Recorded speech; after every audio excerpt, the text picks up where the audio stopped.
بسم اللہ الرحمن الرحیم۔ مدینہ منورہ سے کوئی 300 کلومیٹر دور ایک خاموش علاقہ ہے۔ اس کو مدائن صالحہ کہتے ہیں۔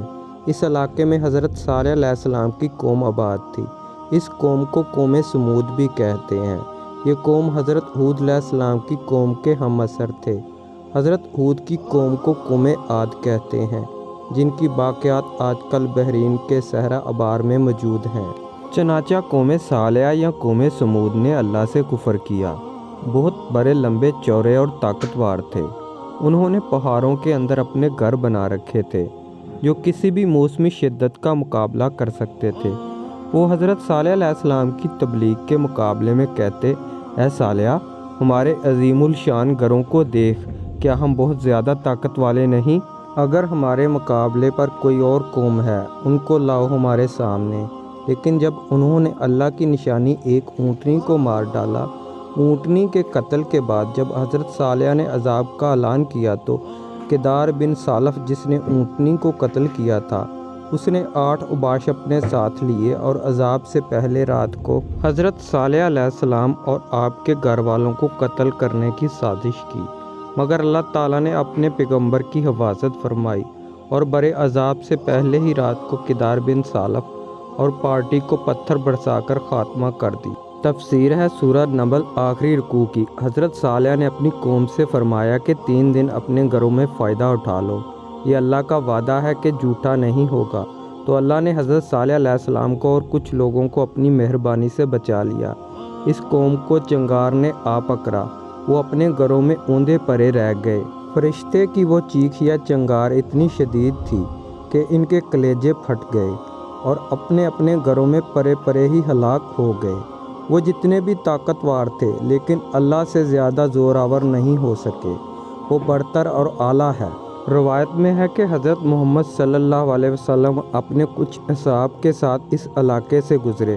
حضرت محمد صلی اللہ علیہ وسلم کا چہرہ انور پر اضطراب تھا اور ایسا لگتا تھا وہ جلدی میں ہیں۔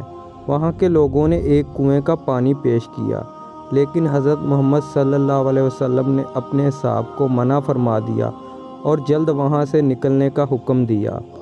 صحابہ نے اضطراب کی وجہ پوچھی تو حضرت محمد صلی اللہ علیہ وسلم نے فرمایا، یہاں اللہ کا عذاب نازل ہو چکا ہے۔ یہ علاقہ حضرت صالح علیہ السلام کی قوم کا ہے جس پر اللہ نے سخت عذاب نازل کیا۔ وہاں نہ رکنا اور نہ پانی پینا ایسا راز ہے جس کی خبر ہمیں نہیں۔ حضرت محمد صلی اللہ علیہ وسلم طبیعتاً معصوم ہیں، چنانچہ عذاب الہی کا سن کر عام شخص اندر سے دہل جاتا ہے۔ وہ تو اللہ کے رسول ہیں جن کو اللہ کی طاقت کا بخوبی علم ہے۔ بالکل ایسے ہی قوم لوط کے ساتھ ہوا۔ وہ لوگ ہم جنس پرستی جیسے مکروہ کام میں پڑ چکے تھے۔ حضرت لوط علیہ السلام نے ان کو خبردار کیا، لیکن عیش و عشرت اور گناہوں کی لذت میں اس قدر غرق تھے کہ حضرت لوط کو ستانا شروع کر دیا۔ حضرت لوط علیہ السلام حضرت ابراہیم علیہ السلام کے ہم عصر تھے۔ اپنی قوم کو بہت سمجھایا لیکن وہ باز نہیں آئے۔ اللہ نے اپنے فرشتے حضرت لوط علیہ السلام کی طرف بھیجے۔ فرشتوں نے حضرت لوط علیہ السلام سے کہا کہ کچھ رات رہے یہاں سے اپنے اہل و عیال کو لے کر نکل جائیں۔ اللہ قرآن میں فرمایا ہے کہ ہمارے عذاب کا وقت صبح ہے، اور کیا صبح کچھ دور ہے؟ فرشتوں نے تاکید کی کہ کوئی شخص پیچھے مڑ کر نہ دیکھے۔